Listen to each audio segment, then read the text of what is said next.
Hello guys, you are most welcome at my study channel and today we will discuss about the reciprocating compressor। पिछले video में हमने type of compressor के बारे में discuss किया था। इसमें 1 बाई 1 करके रोटरी कंप्रेसर और रेसिप्रोकेटिंग कंप्रेसर और उसके बाद से कंडेंसर के बारे में हम लोग स्टडी करेंगे। आप यहाँ पे देख पा रहे होंगे मैंने पश्चाग्र संपीड़क लिया है और पश्चाग्र संपीड़क के बारे में लिखा भी है कि वे संपीड़क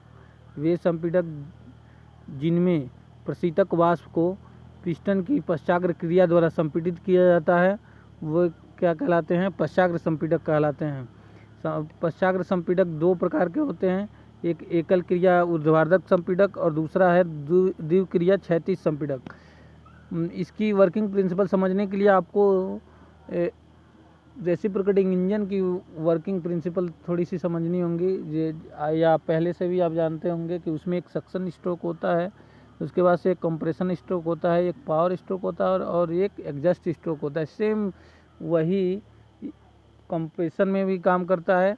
ये रेसिप्रोकेटिंग कंप्रेसर में आपको यहाँ पे कार्यविधि भी मैंने लिखा है, लेकिन ये पढ़ के आप उतने अच्छे से नहीं समझ सकते हैं जितना कि इसको आप इस फिगर के द्वारा समझ सकते हैं। देखिए ये आपका है रेसिप्रोकेटिंग कंप्रेसर। रेसिप्रोकेटिंग कंप्रेसर में आप देख पा रहे होंगे कि ये आपका पिस्टन लगा हुआ है, इसको पिस्टन कहते हैं, ठीक है। ये आपका कनेक्टिंग रॉड है, ये कनेक्टिंग रॉड है, ठीक है। फिर यहाँ से आपका एक इनलेट पोर्ट है, ये इनलेट है, ठीक है। ये वाल्व है, इनलेट वाल्व है। ये आपका एग्जॉस्ट वाल्व है, ठीक है। ये आउटलेट पोर्ट बोलते हैं या एग्जॉस्ट पोर्ट बोल सकते हैं इसको, ठीक है। यहाँ से एक पैसेज होता है इनलेट के लिए और एक आउटलेट के लिए। दोनों पैसेज पे वाल्व लगा होता है, पहले को इनलेट वाल्व बोलते हैं और दूसरे को एग्जॉस्ट वाल्व बोलते हैं, ठीक है। और भी इसमें चीज़ें हैं जो आपकी समझने वाली हैं। ये जो पूरा ये है, ये जो है ये क्रैंकेज कहलाता है, ठीक है। और इस तरीके से इसका कंस्ट्रक्शन होता है, ठीक है। और ये कार्य कैसे करता है ये समझने के लिए अब देखिए, ये पिस्टन पहले ये जो पोजीशन होता है, ये पोजीशन जो होता है ये टीडीसी कहलाता है। टीडीसी यहाँ पे टीडीसी कहलाता है और ये कहलाता है जहाँ की पिस्टन का लास्ट एंड होता है नीचे जहाँ तक आ सकता है, ये बीडीसी कहलाता है, ठीक है। तो अब देखिए अगर सपोज ये पिस्टन टीडीसी के कंडीशन में, इनिशियली तो टीडीसी के कंडीशन में रहेगा ना, तो जब टीडीसी पे रहता है और उसके बाद धीरे धीरे अगर ये नीचे आने लगता है, यहाँ से ये नीचे आने लगता है यहाँ पे, तो आप बताइए यहाँ पे स्पेस बनेगा तो यहाँ पे निम्न दाब उत्पन्न होगा।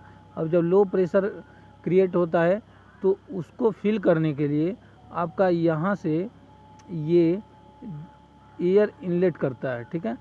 यहाँ से एयर इनलेट करता है और ये इनलेट वाल्व ओपन हो जाता है। निम्न दाब की वजह से ये इनलेट वाल्व ओपन हो जाता है, क्योंकि इधर क्या होता है, हाई प्रेशर होता है, इधर लो प्रेशर हो गया, तो ये हाई प्रेशर की वजह से इनलेट वाल्व उठ जाता है और ये एयर क्या होता है, यहाँ से ऐसे एंट्री कर जाता है आपके इसके सिलेंडर में, ठीक है। अब सिलेंडर में एंट्री किया और धीरे धीरे ये आपका पिस्टन जो है ये नीचे जाने लगता है, ठीक है। और ये आते आते यहाँ तक आ जाता है बीडीसी तक, ठीक है। और उस कंडीशन में क्या है, पूरा का पूरा जो आपका एयर है वो इसमें एंट्री कर लिया, ठीक है। तो ये अब इसमें एयर में इसलिए बोल रहा हूँ, समझाने के लिए बोल रहा हूँ, लेकिन आपके जो ये रेफ्रिजरेशन साइकिल है उसमें जो रेफ्रिजरेंट इसमें इनलेट होता है, ठीक है, और रेफ्रिजरेंट को ही कंप्रेस किया जाता है।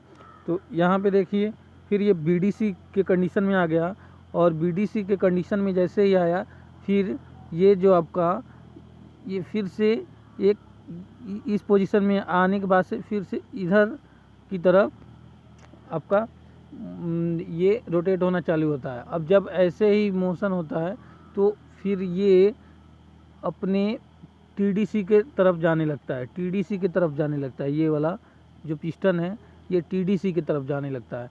अब आप समझ रहे हैं कि जब इसमें जो ऑलरेडी फिल था जो रेफ्रिजरेंट, वो क्या होगा, कंप्रेस होना चालू हो जाएगा, कंप्रेस होना चालू हो जाएगा। क्योंकि उस कंडीशन में क्या है, ये तो इनलेट वाल्व बंद है और ये भी क्या है, एग्जॉस्ट वाल्व भी बंद है। तो ये जब आएगा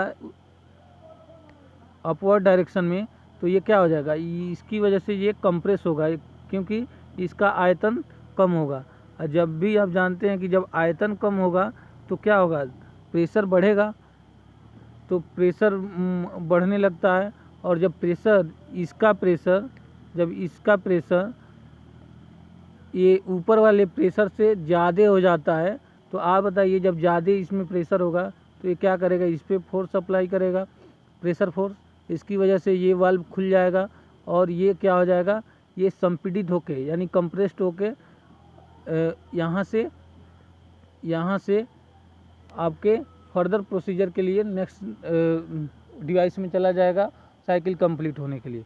तो इस तरीके से आप ये समझे होंगे कि रेसिप्रोकेटिंग कंप्रेसर कैसे काम करता है।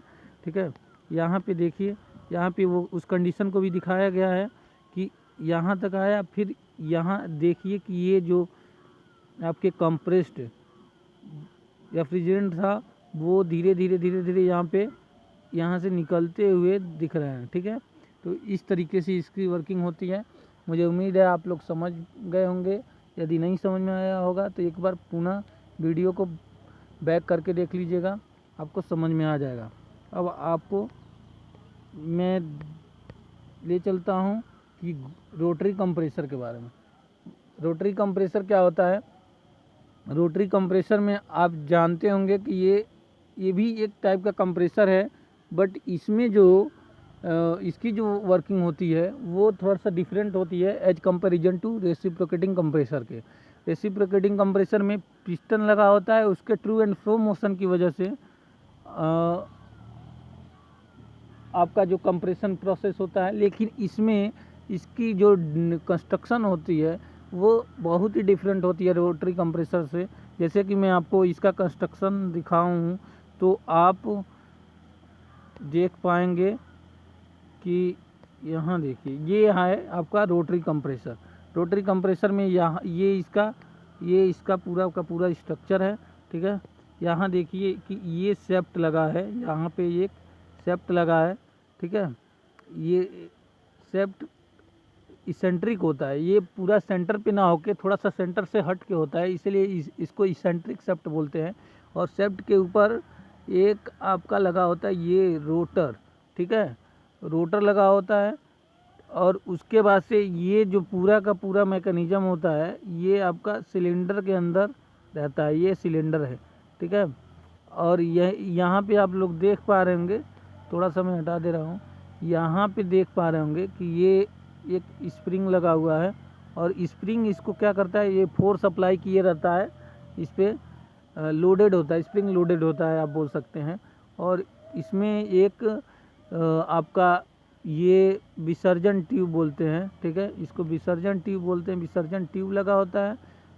ठीक है, और एक होता है ये आपका है सक्शन, यहाँ पे सक्शन हो जाता है, यहाँ से एंट्री होती है। ठीक है, रेफ्रिजरेंट की, और यहाँ से आपका वो क्या होता है, बाहर जाता है, यानी कि यहाँ से एडजस्ट होता है, आप ये समझ सकते हैं। और ये पूरा का पूरा जो होता है ये आपका आयल से फिल रहता है। ठीक है, तो मुझे उम्मीद है कि आप कंस्ट्रक्शन समझ गए होंगे।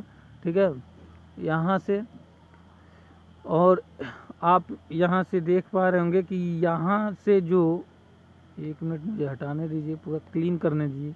यहाँ देखिए कि ये यहाँ से ये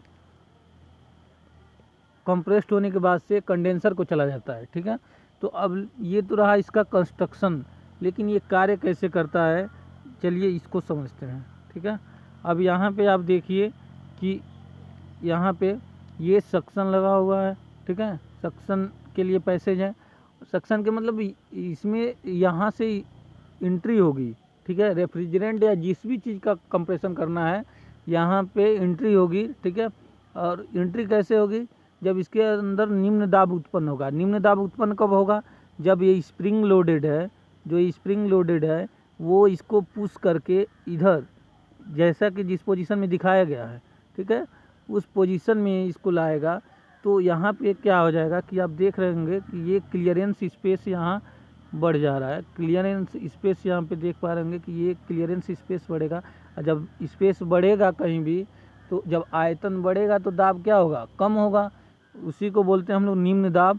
और उस निम्न दाब की जगह को लेने के लिए बाहर से अगर पैसेज है आने के लिए, तो बाहर से एयर या फिर कोई भी फ्लूइड उसका जगह लेने के लिए वहाँ पे पहुँचेगा, ठीक है। तो यही कार्य यहाँ पे होता है, ठीक है। यहाँ पे वो एंट्री कर गया, ठीक है। अब आप ये देख रहे होंगे कि यहाँ पे ये तो एंट्री कर गया, लेकिन अब ये तो घूमता रहता है। ये जो आप देख रहे हैं ये वाला, इसको बोलते हैं रोटर, मैं अभी बताया, ये घूमता रहता है। तो ये जब घूमते घूमते जैसे मान लीजिए यहाँ पे आ गया, अगर घूमते घूमते ऐसे आ गया, ठीक है, तो ये जो आया है आपका, जो फ्लूइड आया है कंप्रेशन के लिए, वो क्या होगा कि कंप्रेस्ड हो जाएगा, क्योंकि उसको क्या हुआ, उसको एक कंस्ट्रिक्टेड स्पेस मिलना चालू हो गया। और वो क्या हो गया कि धीरे धीरे कंप्रेस होके क्या हो जाएगा, इधर से आएगा, ठीक है। और इधर से आने के बाद से इसको मैं हटाता हूँ। यहाँ से आप लोग देख पा रहे होंगे कि ये जो विसर्जन ट्यूब है, यहाँ पे विसर्जन वाल्व भी लगा होता है। विसर्जन वाल्व पे प्रेशर पड़ता है, ये खुल जाता है और उसकी वजह से ये यहाँ पे आ जाता है और आयल के ऊपर कलेक्ट हो जाता है। ये सब आयल है, सब आयल फिल्ड किया गया है, आयल के ऊपर कलेक्ट हो जाता है, ठीक है। आयल के ऊपर जब कलेक्ट होता है तो यहाँ से आप देख पा रहे होंगे कि एक पैसेज होता है, ये इस पोर्ट से ये कंडेंसर की तरफ चला जाता है। तो ये इसकी वर्किंग होती है घूर्णी संपीड़क का। आप समझ लिए होंगे। अगर नहीं समझ में आया होगा तो एक बार फिर से आप वीडियो को बैक करके समझ लीजिएगा, ठीक है। यहाँ पे देखिए घूर्णी संपीड़क को आपको एग्ज़ाम में कैसे लिखना है, मैंने यहाँ पे लिखा हुआ है, आप यहाँ से समझ सकते हैं। आप देखिए घूर्णी संपीड़कों में यहाँ पे मैं लिखा हूँ, वाष्पित्र से आने वाले वाष्प प्रशीतकों को ब्लेड के घूमने से संपीड़ित किया जाता है। रोटर ब्लेड, जो मैंने रोटर दिखा रहा था ना, वही रोटर ब्लेड होता है। घूर्णी संपीड़क धनात्मक विस्थापन के संपीड़क होते हैं, यानी पॉजिटिव डिस्प्लेसमेंट के होते हैं, क्योंकि इसमें अवकाश जो होता है, क्लियरेंस होता है, वो नगण्य होता है, इसलिए ये उच्च आयतनिक क्षमता रखते हैं, ठीक है। ये तो उसके बारे में था। इसकी संरचना कैसे होती है मैंने बताया ही था कि एक सिलेंडर होता है, एक सिलेंडर होता है, एक रोलर होता है, एक शेफ्ट होती है। शेफ्ट आपकी जो इसेंट्रिक होती है, यानी सेंटर पे ना होकर थोड़ा सा सेंटर से हट के होती है। इस पर एक रोलर लगा होता है। रोलर को आप समझ लिए होंगे तो ये पूरा आपके दिमाग में फिगर क्रिएट हो रहा होगा। एक स्प्रिंग भार होता है जो कि रोलर को दबा कर रखता है। और यहाँ पे देख रहे होंगे कि एक सक्शन और विसर्जन पोर्ट भी था, आपने फिगर में देखा ही, ठीक है। यहाँ पे एक मिनट, यहाँ पे देखा कि ये शेफ्ट लगा है, रोटर लगा है, ये पूरा का पूरा ये शेफ्ट है, ये रोटर है, ये पूरा का पूरा सिलेंडर है। यहाँ पे सक्शन वाल्व है, ये स्प्रिंग लोडेड है, यहाँ से विसर्जन ट्यूब है, ठीक है। ये संघनित्र में जाने के लिए पोर्ट है, ठीक है। आप सब यहाँ से समझे होंगे, ठीक है। बस वही है, कंस्ट्रक्शन में आपको लिख देना है, ठीक है। वर्किंग कैसे होती है जैसा कि मैंने बताया आपको, ये इसमें लिखना है कि जब उत्केंद्रक ब्लेड को ऊपरी तरफ घुमाता है तो रोलर, आप अपने शब्दों में भी लिख सकते हैं, ये कोई ज़रूरी नहीं है कि ये हूबहू आप ये लिखें जो मैं यहाँ पे लिखा हूँ। ये अब चूँकि आपको अगर ये समझ में आ गया होगा तो बहुत अच्छे से लिख सकते हैं, अदरवाइज आप इस वर्ड को लिख सकते हैं कि जब उत्केंद्रक ब्लेड को ऊपरी तरफ घुमाता है तो रोलर सिलेंडर के मध्य बड़ा गैप आ जाता है और इस गैप में कम दाब पर वाष्प अपना गैस चूषित करता है या फिर सक्शन करता है। सक्शन को ही हम लोग हिंदी में चूषित बोलते हैं। रोलर के घूमने से यह कम दाब वाली गैस संपीड़ित होकर उच्च दाब वाले साइड में चली जाती है। उच्च दाब वाली साइड कौन था, जो ऊपर वाला साइड, ठीक है। और यहाँ पे आप लोग देख पा रहे होंगे कि विसर्जन वाल्व और विसर्जन पाइप से या तेल के ऊपर एकत्रित हो जाता है और वहाँ से नेक्स्ट ये संघनित्र को चला जाता है। ठीक है, तो ये थी रोटरी कंप्रेसर की वर्किंग, इसका कंस्ट्रक्शन। ठीक है, मुझे उम्मीद है कि आप इसको समझ लिए।